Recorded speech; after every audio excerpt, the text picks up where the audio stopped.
Ni macam soalan kuadratik ni. Okey, kuadratik. Pemandangan. Okey, di sini dia ada fungsi kuadratiknya, dan dia sebenarnya dah susun dalam bentuk penyempurnaan kuasa 2. Okey, ataupun bentuk vertex.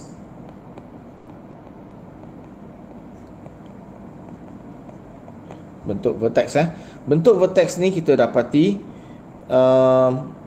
di sini kita boleh dapat dia punya, kalau kita buat change and follow sini tak ada apa-apa kan, belakang ni tak ada apa-apa, maksudnya kosong. Okey, kosong tambah kosong. So change and follow. Change kita dapat 3, follow kita dapat kosong. Okey, bermaksud titik maksimum ataupun minimumnya adalah pada 3, kosong. Okey, dan graf ini adalah graf jenis yang positif. Kalau you tengok 2 ni, dia adalah positif. Bermaksud dia adalah satu graf yang smiling face. Okey, di mana titik minimumnya ialah 3, kosong. Okey, 3, kosong. Bermaksud paksinya berada di sini. Paksi X dia ada di sini, dan paksi Y dia ada di sini. Okey, macam mana kita tahu paksi Y dia? Kembangkan sahaja. Okey, ataupun kirakan sahaja, sebab pintasan Y, apa yang berlaku? X sama dengan kosong. Okey, di sini X dia ialah T lah. Okey, T ialah kosong. Jadi H kosong sama dengan 2 kosong tolak 3 kuasa 2. Ni 9 darab 2 18. Oh, di sini rupanya ialah 18. Dah, itu je grafnya. Untuk bahagian A, lakarkan graf HT.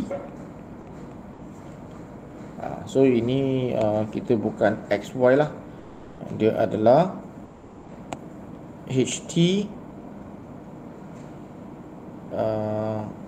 Tak apalah, XY pun boleh lah. Okey, XY pun boleh. Alright. Okey, next. Gerakan sebuah drone lain pula diwakili oleh RT sama dengan 2HT. Maksudnya RT ni adalah 2 kali ganda HT. Dia adalah 2 kali ganda daripada graf ni. So dia adalah 4T tolak 3 kuasa 2. Kalau kita tengok sini sama juga. Ini kosong change dengan follow. Change dapat 3, follow dapat kosong. Maksudnya dia punya titik minimum adalah pada tempat yang sama. Okey, mana dia punya pintasan? Mana dia punya pintasan Y? Samalah, R kosong sama dengan 4 kosong tolak 3 kuasa 2. 9 darab 4 36. Cuma dia sangat tinggi, 36. Inilah tempat dia. Dia pusing, touch pada tempat yang sama. Ni je graf dia. Satu yang besar sikit, satu yang kecil sikit. Pilih dulu, RT atau HT, siapa lebih tinggi? Nampak tak?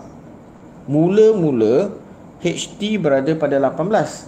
Mula-mula RT berada pada 36. So siapa mula lebih tinggi? Mestilah RT lebih tinggi kan? So RT lebih tinggi kerana ia bermula pada berapa? Yang ni dalam meter pada 36 meter, manakala HT bermula pada 18 meter sahaja.